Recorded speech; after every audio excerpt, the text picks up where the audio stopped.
শ্বশুরবাড়িতে এসে জানতে পারলাম আমার কাকা শ্বশুররা স্ত্রীর অত্যাচারে বাধ্য হয়ে স্ত্রীর ব্যবহারে স্ত্রীর একবারে কী বলবো আর কি, স্ত্রী এত দজ্জাল এবং স্ত্রী তার স্বামীকে ধরে রাখতে পারেনি, তাই কিন্তু তারা অন্য নারীকে নিয়ে কেউ অন্য জায়গায় থাকে, আবার কেউ কিন্তু নিজের বাড়িতেই থাকে স্ত্রীর সামনেই।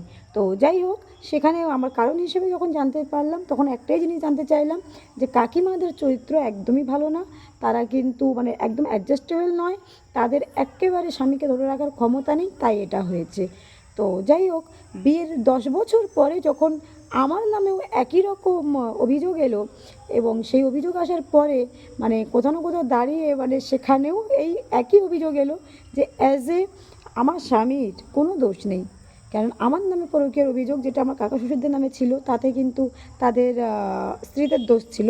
ঠিক তেমনই আমার স্বামীর কোনো দোষ নেই, আমার পরকীয়ার অভ্যেস আছে এবং আমার কিন্তু যেহেতু আমি আমার স্বামীকে ধরে রাখতে পারিনি, আমি আমার স্বামীকে ভালোবাসতে পারিনি, আমার অ্যাডজাস্টমেন্ট করে খাওয়ার ক্ষমতা নেই এবং আমি আমি নিজেই নিজের জন্য দায়ী, এর জন্য কিন্তু আমার স্বামী দায়ী নয়।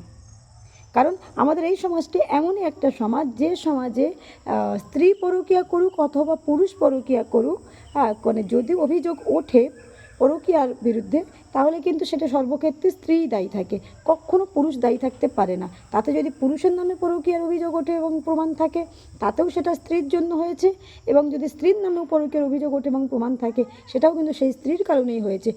পুরুষ হলো ধোয়া তুলসী পাতা এই সমাজে, পুরুষের কারণে কিচ্ছু হয় না, কখনো হয় না, কিচ্ছু হতে পারে না। পুরুষ তো নিজে একবারে সতী এবং চরম চরম পবিত্র, একেবারে যাকে বলে একেবারে সুপুরুষ, মহাপুরুষ, জ্ঞানী পুরুষ। ওদের দ্বারা কখনো অন্যায় হয় না, যত অন্যায় সব নারীতে করে। ওকে বন্ধুরা, ভালো থাকো, টাটা, বাই বাই। আর এমন পরিস্থিতি তোমাদের জানা থাকে অবশ্যই জানিও। Thank you.